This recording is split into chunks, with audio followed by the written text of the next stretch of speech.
سلام كمي تعلو زي خبركم تخطات تليفون ويرسيفين لو محمد عصوت وشيد الشعداء فرقم عالتم فرعان صدالو زينا ومسنا روح يزلكم قريبا لغون ومكتالكم بخبر زعدو نسخاتكم تسنحن ميكايل حرقو فلما كن بيك النتوتاتو فيلم أب بهلا ورشان من نتنزتو كور السيمينار نسرحتين يعطات من محدار زوبا ماكل تواهيبو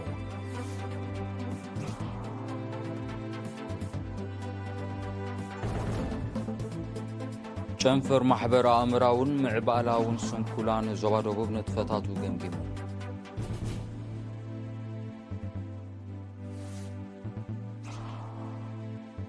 أبنو زواتات جندعنا فعابة العلمية حمسان منسيات بموياك الداما يريدي سلتينو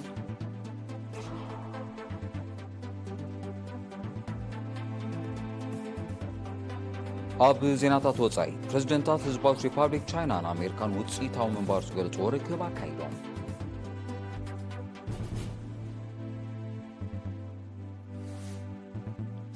معرباوي قطباو عبللا نابقعي متص كمزلو منيستر قدات وصاي روسيا سيرجي لافروف حبيرو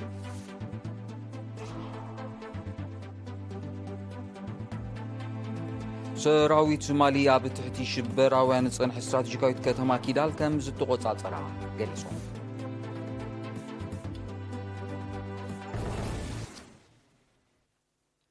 ዝርዝር ዜና ብምትሕባር ምምሕዳር ዞባ ማእከልን ኮሚሽን ባህልን ስፖርትን ዝተወደበ ባህላዊ ውርሻን መንነትን ዘተኮረ ሴሚናር ትማል 15 ሕዳር ኣብ ኣስመራ ተዋሂቡ ዋና ዳይሬክተር ክፍሊ ምምሕዳርን ፋይናንስን ኣቶ ተኬ ቀለታ ኣብ ዘስምዑ መኽፈቲ ቃል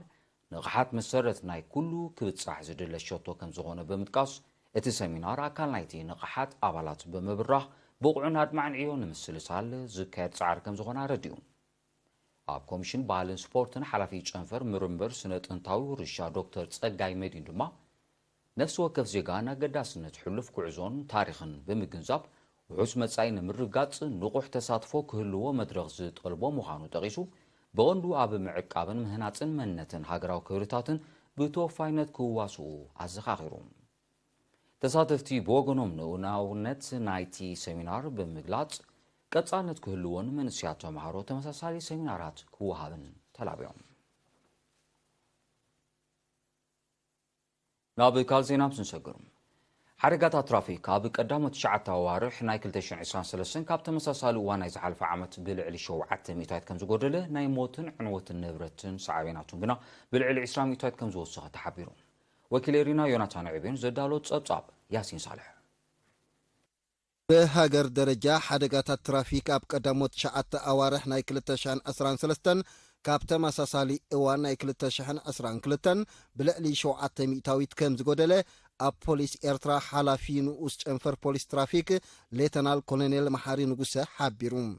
مس إرينا أب زغبروك على محتت ليتنال كولونيل محاري أب قداموت شعات أوارحنا إذا عمت أملا هاجر كلتا شحن شومون تميتن 4 كلتن حركات كم زقات أما بسون كدوم ما ميتن حموشن سبات كموتو كلو لا لي 34 مليون نقفاز قمت أنوات أم نبرد كم زورده قليتهم كلتا شحن شومون تميتن 4 كلتن حركات أقاتلهم مالتي بذا سلستر بذا حلفة أبزي حجي بعينتنا يتن تشكر كرتي كما يوم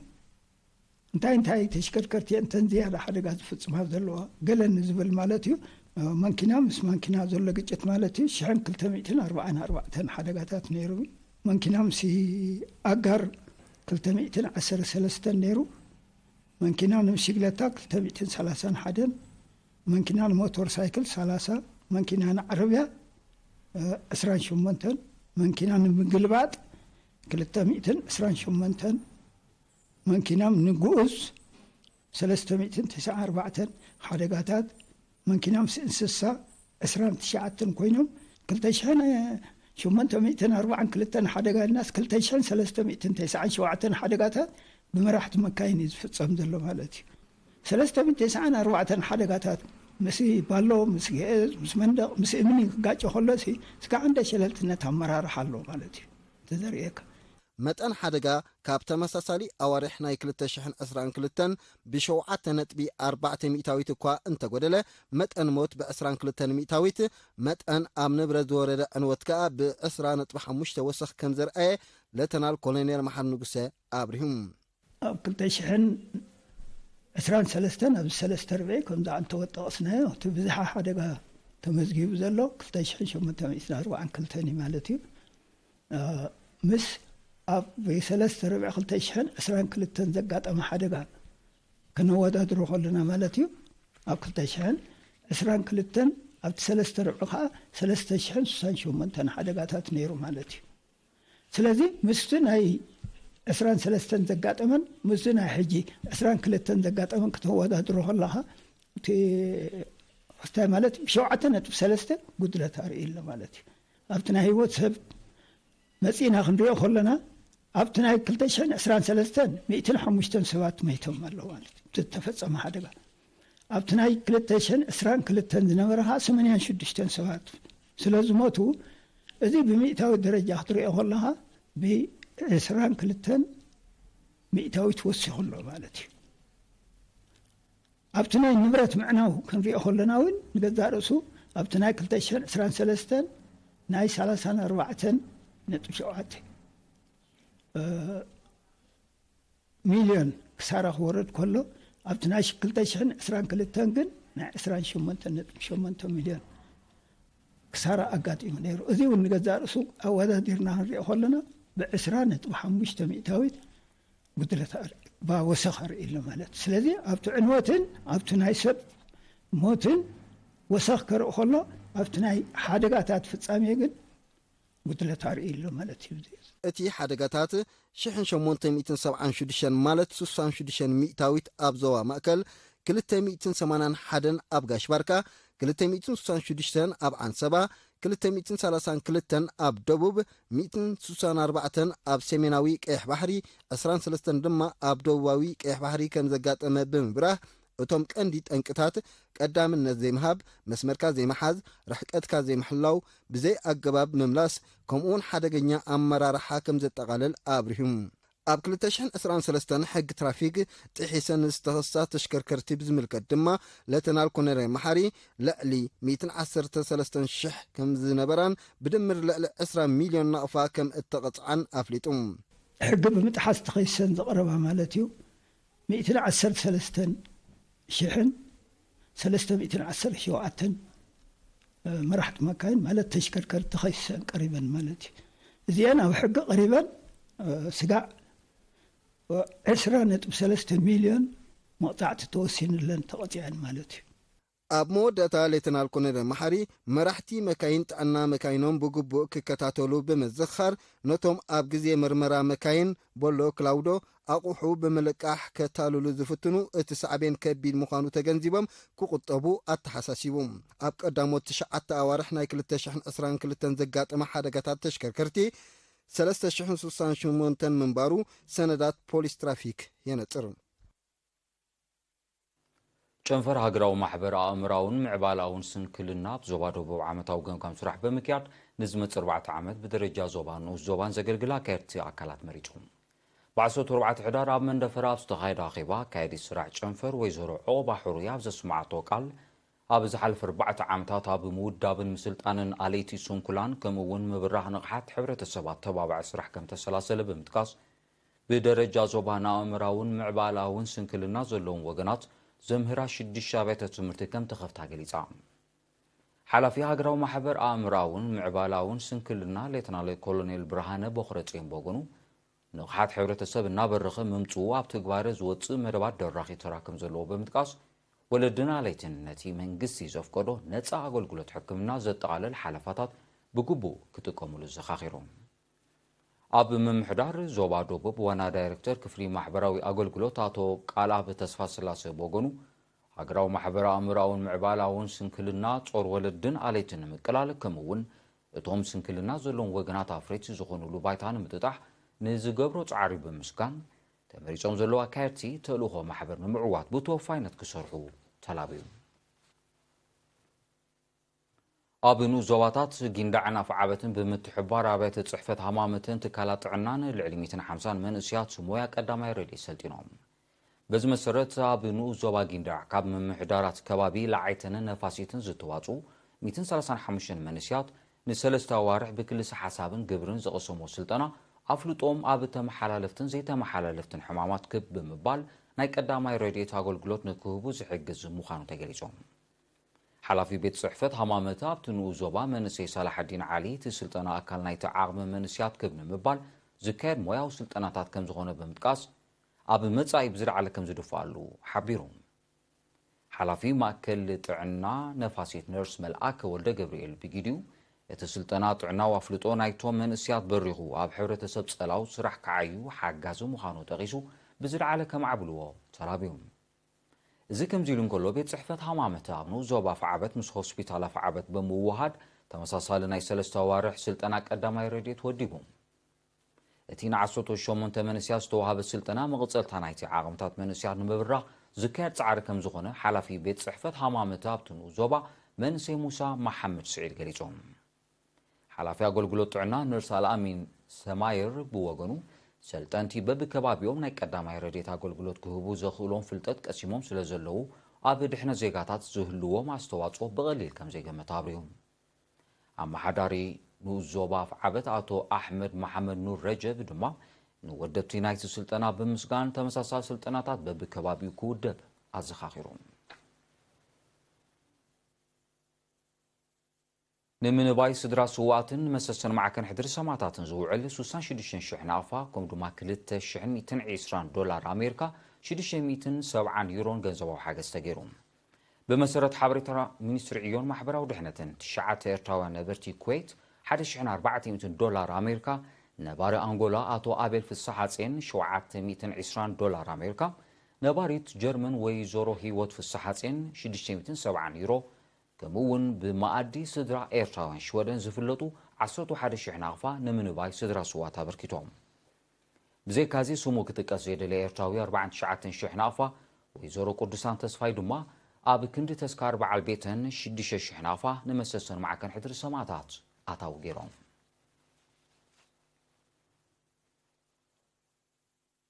ቀፂሉ ዝቐርብ ሃገራዊ ዜናታት ክኸውን ዝኸበርኩም ተዓዘብቲ ንምክትታልኩም ክትቀፅሉ ደጊመ ብኽብሪ ዕድም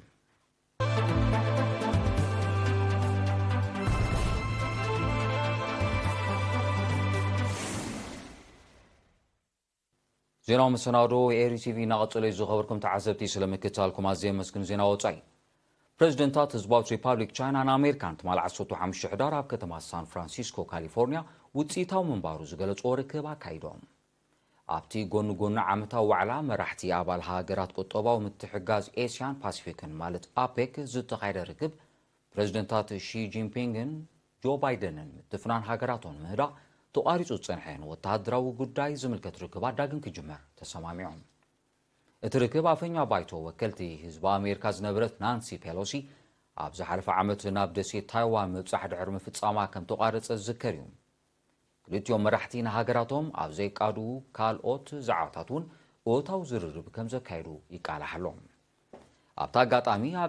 ኣብ ዓለምና ኣብ ናይ ምስጋር መድረኽ ዘላትሉ እዋን ኣሜሪካን ቻይናን ኣህጉራዊ ብድሆታት ንምግጣምን ፀጥታን ብልፅግና ንምውሓስን ክተሓባበራን ክደጋገፋን ከምኡውን ንዓለምና ናብ ምትፍናን ግጭትን ካብ ዘእቱ ተኽታኹ ንጥፈታት ክሕየባ ፕሬዚደንት ሺ ጂንፒንግ ከም ዘተሓሳስበ ኣፈኛ ሚኒስትሪ ጉዳያት ወፃኢ ቻይና ሓቢራ ብዘይካዚ ፕሬዚደንታት ሺ ጂንፒንግን ጆ ባይደንን ኣብ ወሽመጥ ጋዛ ብዛዕባ ዝካየድ ዘሎ ደብዳብ እስራኤል ከምኡውን ኣሜሪካ ኣብ ደሴት ታይዋን ተካይዶ ዘላ ምትእትታው ኣመልኪቶም ከም ተዘራረቡ ተገሊፆም ይኹን እምበር ኣብ ሞንጎ ህዝባዊት ሪፓብሊክ ቻይናን ኣሜሪካን ዝተኻየደ ናይ መራሕቲ ርክብ ነቲ ኣብ ሞንጎን ዘሎ ዘይምቅዳው ሱርበትኻዊ ፍታሕ ከምፅእ ከም ዘይክእል ተንተንቲ ፖለቲካ ይእምቱ ምዕራባዊ ቁጠባዊ ዕብላል ናብ ቀዒ መፅእ ከም ዘሎ ሚኒስትር ጉዳያት ወፃኢ ሩስያ ሰርጌይ ላቭሮቭ ሓቢሮም ሚኒስትር ላቭሮቭ ብ15 ሕዳር ማዕከና ዜና ሃገሩ ኣብ ዝሃቦ መግለፂ ቁልጡፍ ቁጠባዊ ገስጋስ ህዝባዊት ሪፓብሊክ ቻይናን ህንድን ዝርከበን ሓያሎ ሃገራት ነቲ ንማይት ዓመታት ዓብሊሉ ዝፀንሐ ቁጠባ ምዕራብ ብድሆ ፈጢሩሉ ከም ዘሎ ኣረዲዩ ሃገራት ተጠቃምነት ዶላር ኣሜሪካ ንምውጋድ ዝወስድኦስ ዘለዋ ስጉምታት ንምንቁልቃል ቁጠባ ምዕራብ ከቀላጥፎ ከም ዝኽእል እውን ሚኒስትር ላቭሮቭ ኣሚቱ ሩስያ ህዝባዊት ሪፓብሊክ ቻይና ኢራንን ብርክት ዝበላ ሃገራት ላቲን ኣሜሪካን ተጠቃምነት ዶላር ኣሜሪካ የወግዳ ምህላውን ዝፍለጥ እዩ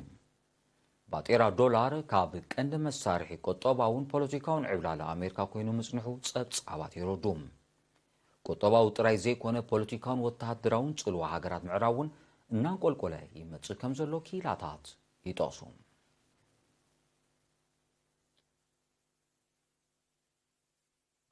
ሰራዊት ማሊ ንኣስታት 10 ዓመታት ኣብ ትሕቲ ሽበራ ንዝጸንሐ ስትራቴጂካዊት ከተማ ኪዳል ከም ዝተቆጻጸረ ኣፍሊጦም። እቲ ሰራዊት ዝሓለፈ ሰሙን ድሕሪ ዘበገሶ ገዚፍ ወተሃደራዊ ስርሒት እዩ ነታ ካብ 2013 ኣብ ትሕቲ ቁጽጽር ሽበራውያን ጽንሐት ከተማ ተቆጻጺርዋ። እቲ ስርሒት ሰሜናዊ ሸነኽ ማሊ ካብ ህላወ ሽበራውያን ነፃ ክሳብ ዝኸውን ክቕጽል ምዃኑ ኣዘዝቲ ሰራዊት ሃገር ሓቢሮም ኣለዉ። ሰራዊት ማሊ ንሓያሎ ካብቲ ዓቃብ ሰላም ሰራዊት ሰፊሮ ጽንሐ ማዓስከራት ድሕሪ ምቁጽጻር ኣብ ልዕሊ ሽበራውያን ዘካየዶ ወፍሪ ከም ዘሐየሎ ይፍለጥ። ህላወ ግዳማዊ ሓይሊ ኣብ ልዕሊ ሽበራውያን ንዝካየድ ስርሒታት ዕንቅፋት ክኸውን ከም ጽንሐዮም ኣዘዝቲ ሰራዊት ማሊ ዝወቕሱ። ኣብ ዞባ ምዕራብ ኣፍሪቃ ብሓፈሻ ኣብ ዞባ ሳሕል ድማ ብፍላይ ሽበራ ንምቅላስ ብዝብል ምኽንያት ክካየድ ጽንሐ ግዳማዊ ወፍሪ ነቲ ከባቢ ኣብ ዓሚቕ ቅልውላው ከም ዝሸመሞ ጸብጻባት የረድኡ። ደብዳብ እስራኤል ኣብ ወሽመጥ ቃዛ ደው ክብል ባይቶ ጸጥታ ክጻወቶ ንዝግባእ መሪሕ ተራ ዓንቃጽ ኮይኑ ከም ዘሎ ፖሊስ ኣሜሪካ ምዃኑ መንግስቲ ሩስያ ወቂሱ። ኣብ ልዕሊ ህፃናት ደቂ ኣንስትዮን ኣረጋውያንን ዝወርድ ዘሎ መቕዘፍቲ ከብቅዕ ደብዳብ እስራኤል ብህፁፅ ደው ክብል ወከልቲ ኣባላት ሕቡራት ሃገራት ይጽውዑ ከም ዘለዉ ዝጠቐሰ ሚኒስትር ጉዳያት ወጻኢ ሩስያ ባይቶ ጸጥታ ግቡእ ተርኡ ከይጻወት መቂሑ ሒዝዎ ዘሎ ኣሜሪካ ትወስዶ ስጉምታት ከም ዝኾነ ኣነጺሩ። ሓንሳብ ብብራዚል ክልተ ግዜ ድማ ብሩስያ ንዘቕረበ ንህፁፅ ምቁራፅ ደብዳብ እስራኤል ዝጽውዕ ማመታት ባይቶ ጸጥታ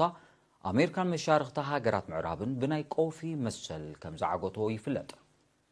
ሕቡራት ሃገራት ኣልማሚ ደብዳብ እስራኤል ኣብ ወሽመጥ ቃዛ ካብ ገበናት ኩናት ፈሊኻ ዝረአ ኣይኮነን ክብል ከም ዝኾነኖ ዝዝከር እዩ። ኣብ ኩናት ዩክሬን ዓናው ተራ ካብ ዝጻወቱ ዘለዉ ኣካላት ምዃኑ ዝጥቀስ ኤውሮጳዊ ሕብረት ዛጊድ ነታ ሃገር 27 ቢልዮን ዶላር ዝዋጉ ወተሃደራዊ ደገፍ ከም ዘበርከተ ተሓቢሩ። ጸሓፊ ጉዳያት ወጻኢ ሕብረት ጆሴፍ ቦሬል ነዚ ዝገለጸ ብ14 ሕዳር ኣብ ብራስለስ ኣብ ዝተቓንዐ ዋዕላ ሚኒስትራት ጉዳያት ወጻኢ ኣባል ሃገራት እዩ። ጆሴፍ ቦሬል ኣብ መግለጺኡ ኣባል ሃገራት ዩክሬን ዝገብሮ ዘለዋ ደገፍ ክቕጽል ምጽውዑ ኤውሮጳዊ ሕብረት እቲ ኩናት ብሰላማዊ መዳይ ክዓርፍ ድሌት ከም ዘይብሉ ዘነጸር ምዃኑ ምስቲ ጉዳይ ቅርበት ዘለዎም ተንተንቲ ሓቢሮም። እቲ ላዕለዋይ ዲፕሎማስኛ ኤውሮጳዊ ሕብረት ኣስዒቡ ንዩክሬን ተወሳኺ ናይ ከቢድ ብረትን ካልእ ወተሃደራዊ ንዋትን ደገፍ ንምግባር ውጥን ከም ዘለዎ እውን ገሊጹ። ኣብ ብራዚል ተኸሲቱ ዘሎ ማዕበላዊ ዋዒ ከስዕቦ ካብ ዝኽእል ጥዕናዊ ጸገማት ንምክልኻል ዜጋታት ጥንቃቐ ክገብሩ ሚኒስትሪ ጥዕና እታ ሃገር ጸዊዑ። ከተማ ሪዮ ዲ ጄኔሮ ኣብ እትርከቦ ከባቢታት ናይ ብርቱዕ ሙቐት መጠንቀቕታ ክእወጅ እንከሎ ነበርቲ ሳዕቤናቱ ንምቅላል ዘኽእል ስጉምታት ክወስዱ ተመኺሮም። ብመሰረት ጸብጻባት ሜትሮሎጂ ኣብ ዝሓለፈ ሳልስቲ ኣብ ከተማ ሪዮ ዲ ጄኔሮ ኣስታት 43 ዲግሪ ሴንቲግሬድ ኣብ ከተማ ሳኦ ፓውሎ ድማ ኣስታት 40 ዲግሪ ሴንቲግሬድ ተመዝጊቡ። በቲ ሕማቕ ኩነታት ኣየር ኣስታት 100 ሚልዮን ዜጋታት ባሉታ ተጸልዮም ኣለዉ። እቲ ዘይነበሩ ኩነታት ኣየር ንንውሕ ዝበለ እዋን ክቕጽል ከም ዝኽእል ዝእምት ትንቢት ኩነታት ኣየር ብምህላው ዜጋታት ቅድመ ምድላዋት ክገብሩ ሰመዚ ጥዕና ብራዚል ይጽውዑ ኣለዉ። ነዚ ሰዓት ዝተዳለወ ዜናዊ መሰናዶ ንምዝዛም ኣርሳ ዜና ክደግመልኩም። ኣብ ባህላዊ ውርሻን መንነትን ዘተኮረ ሰሚናር ንሰራሕተኛታት ምምሕዳር ዞባ ማእከል ተዋሂቡ።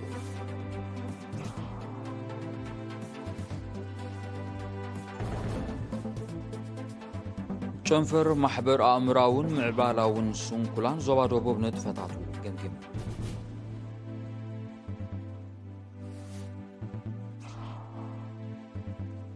ኣብ ኑ ዞባታት ጊንዳዕና ብዓበትን ልዕሊ 150 መንስያት ብሞያ ቀዳማይ ረድኤት ሰልጢኖም።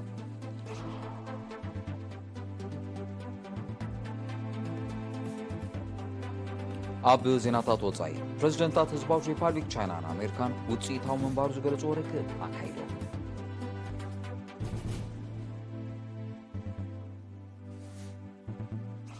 ምዕራባዊ ቁጠባዊ ዕብለላ ናብ ቀዒ ይመጽእ ከም ዘሎ ሚኒስትር ጉዳያት ወጻኢ ሩስያ ሰርጌይ ላቭሮቭ ሓቢሩ።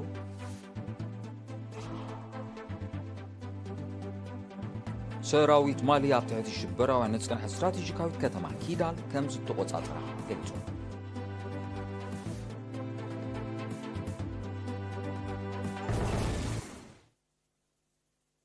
زي خبركم متعزبتين لو مقتل استرالو زينا مسنا رازي في تصم سلام كتالكم مع زي مسجن نايتور حقوق سعي وزغرب على تاوزينا سبورتي كون بوغنيغن سلام